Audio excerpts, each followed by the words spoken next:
Moral bankruptcy, when lying became easier than telling the truth. Have you ever noticed the exact moment you stopped fearing the lie and started fearing the truth? It never happened in a single day. The first lie still carried weight. Your heart raced. Your breathing changed. The conversation played itself.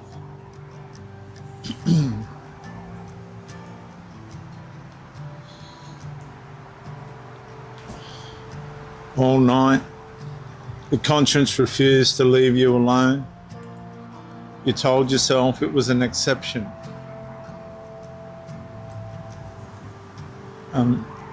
Yes, what?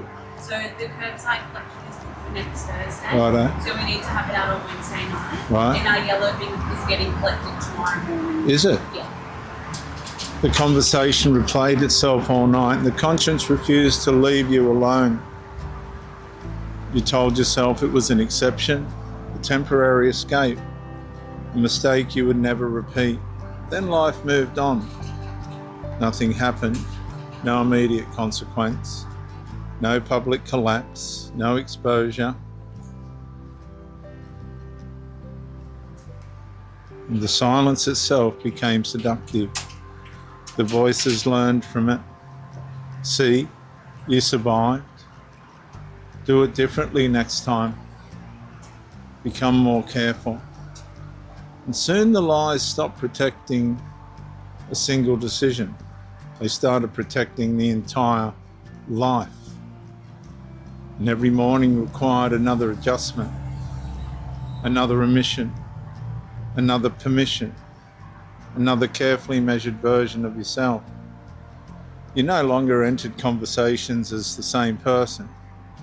You entered as a character you had been rehearsing for years. And the terrifying part was not remembering the lies. It was remembering which version of yourself belonged to which audience. And the voices grew louder. Don't tell them that. Change the details. Smile. Look confident. Attack before they question you. Control the conversation. And sleep became shorter. Silence became heavier. Ordinary questions began feeling dangerous. An innocent glance across the room suddenly felt like an accusation. Not because anyone knew, but because your conscience remembered everything. The corruption had crossed another boundary.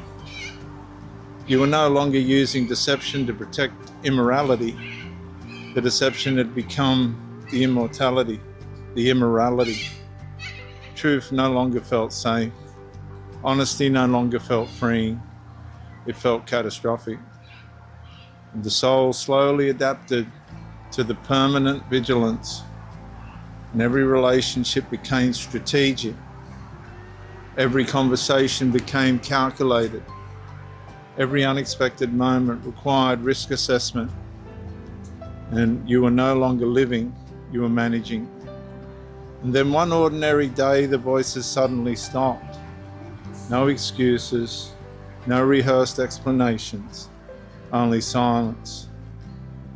For one unbearable moment, you realized how exhausted you had become carrying a life that required constant protection. And a question emerged from somewhere deeper than fear. If telling the truth now feels more frightening than living the lie, what has the lie already made of me? That is where moral bankruptcy reaches another terrifying threshold. Viewers, not when truth disappears, but when the person becomes convinced they can no longer survive without a lie.